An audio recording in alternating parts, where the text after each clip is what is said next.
में चलते हैं। एक मित्र ने पूछा है,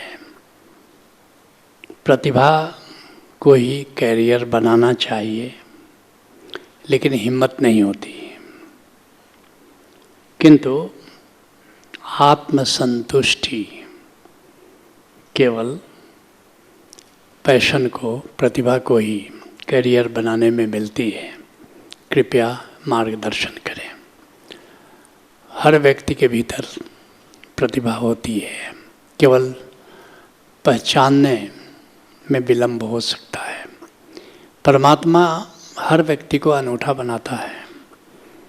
नृशास्त्री कहते हैं कि एक व्यक्ति के अंगूठे का जो निशान है, अतीत में करोड़ों अरबों मनुष्य हुए, लेकिन किसी का निशान ऐसा नहीं था। आगे भी अरबों खरबों मनुष्य होंगे, लेकिन प्रकृति दोबारा वो अंगूठा नहीं बनाती है। नृशास्त्र इसके आगे भी कहते हैं, ये केवल अंगूठे की बात नहीं है। किसी की आँखें प्रकृति ने आज जो बनाई हैं, वे आँखें उसने पहले कभी नहीं बनाई। वे आँखें आज आगे चल करके कभी बनेंगी नहीं। इतना अनूठा हर व्यक्ति है और इतने प्रकार की प्रतिभाएं हैं। हर व्यक्ति में कुछ न कुछ छुपी हुई प्रतिभा है। निश्चित अपनी प्रतिभा को पहचानना है और उसको खिलाना है। मैस्लो हमारे युग का बहुत बड़ा मनस्विद हुआ। उसने एक अद्भुत किताब लिखी है, मोटिवेशन एंड पर्सनालिटी, और उसमें कहता है कि आदमी की 7 आवश्यकताएं हैं। फिजियोलॉजिकल नीड्स, भौतिक आवश्यकता है, शरीर की आवश्यकताएं हैं, रोटी कपड़ा मकान है। सेक्स नीड्स, भोग की आवश्यकता है। सिक्योरिटी एंड सेफ्टी नीड्स, सुरक्षा की आवश्यकता है। लव नीड्स, प्रेम की आवश्यकता है। बिलोंगिंगनेस नीड्स, अपनापन की, हर आदमी किसी को अपना बनाना चाहता है, अपना बनना चाहता है। छठा, एस्टीम नीड्स, महत्वाकांक्षा, यश की आकांक्षा। और अंत में कहता है सेल्फ एक्चुअलाइजेशन नीड्स। जो प्रतिभा है तुम्हारे भीतर, वो पूरी तरह कैसे खिल जाए। आइंस्टीन वैज्ञानिक बनकर खिलता है, रविशंकर संगीतज्ञ बनकर खिलते हैं, पेले फुटबॉलर बनकर खिलता है। ऐसे ही तुम्हारे भीतर जो भी प्रतिभा है, उसको पूरी तरह जब खिलाओगे तो जीवन का फूल पूरी तरह खिलता है।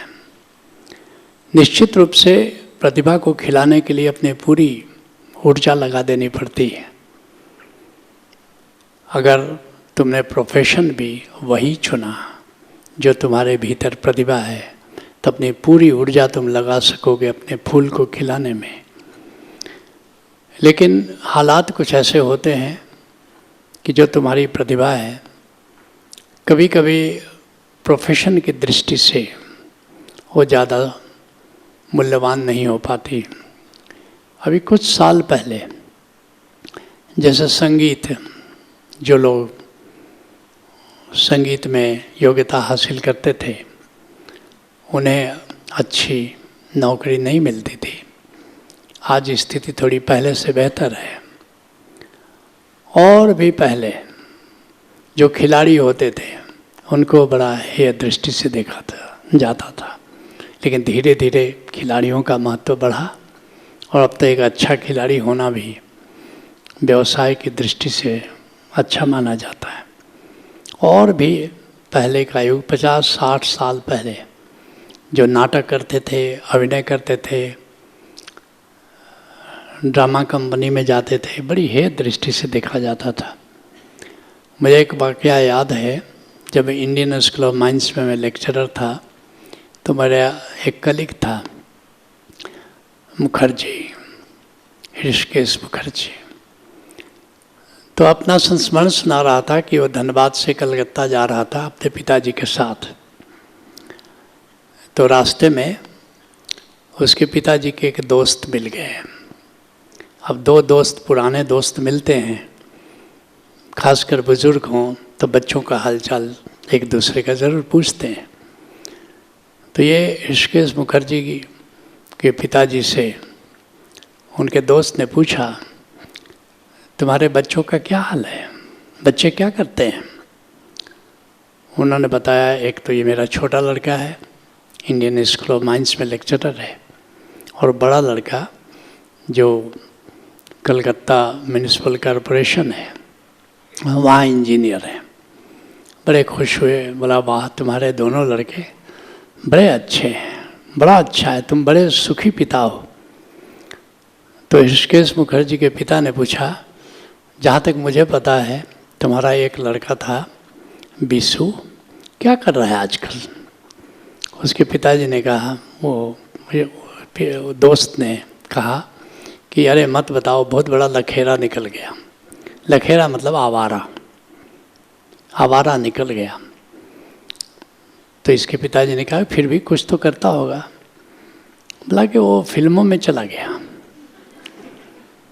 बोला वहाँ किस नाम से लोग जानते हैं? उन्होंने कहा कि विश्वजीत नाम से जानते हैं।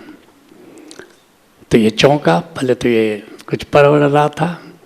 उसने कहा, अरे चाचा जी, अंकल, वो तो बहुत बड़ा हीरो है।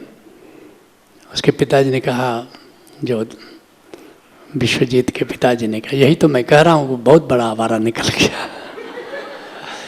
आज से 50 साल पहले देख रहे हो। पिता को गर्व करना चाहिए कि उसका पुत्र इतना बड़ा कलाकार निकला, इतना बड़ा हीरो निकला, लेकिन कह रहे थे कि बहुत बड़ा आवारा निकला।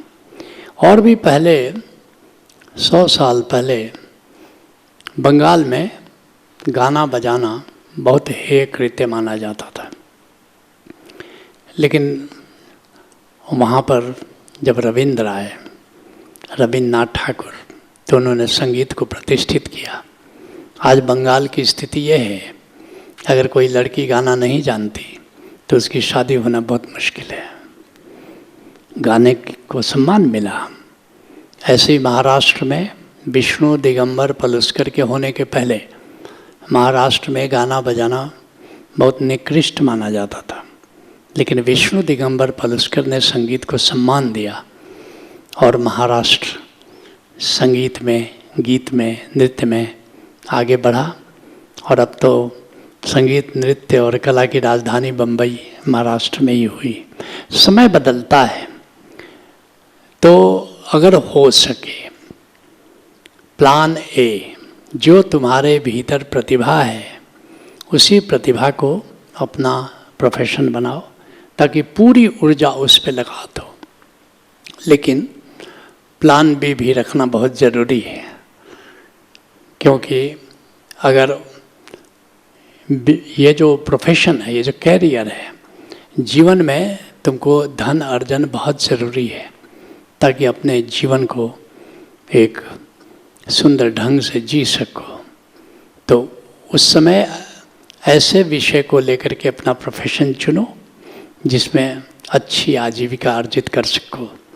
और भीतर जो प्रतिभा है, चाहे वो चित्रकला की हो, चाहे संगीत की हो, मूर्तिकला की हो, कोई भी प्रतिभा हो, तो उसको प्लान बी की तरह हॉबी के रूप में रखो। एक उदाहरण तुमको मैं दूँ। हॉबियों में श्रेष्ठतम हॉबी स्पिरिचुअलिज्म है, लेकिन क्या तुम स्पिरिचुअलिज्म को हॉबी बना सकते हो? अगर बनाते हो तो आजीविका अर्जन में बहुत मुश्किल हो सकती है। तो क्या करना है कि तुम अपना प्रोफेशन वह चुनो जिससे अपनी आजीविका अर्जित कर सको, धनार्जन कर सको, और प्लान बी के रूप में अपना जो स्पिरिचुअल टैलेंट है, स्पिरिचुअल खोज है, वो प्लान बी के रूप में आगे बढ़ाओ। इसलिए मैं अक्सर एक सम्यक सुझाव देता हूँ कि 35 वर्ष की आयु तक 1 नंबर आजीविका को रखो, प्रोफेशन को रखो, 2 नंबर पर स्पिरिचुअल डेवलपमेंट को रखो। लेकिन जब 35 वर्ष के बाद अब इसको विपरीत करो, उल्टा करो, 1 नंबर पर अब स्पिरिचुअल डेवलपमेंट रखो और 2 नंबर पर अपने प्रोफेशन का रखो। एक बात याद रखो, जब भी निर्णय लो अति पर मत जाओ, अति सर्वत्र वर्जयेत, सम्यकता पर जाओ। 2 अतियों के मध्य में भी एक विकल्प होता है, उस विकल्प को चुनो। जीवन संतुलित होगा, आनंदमय होगा, खुश रह पाओगे। Let's acknowledge.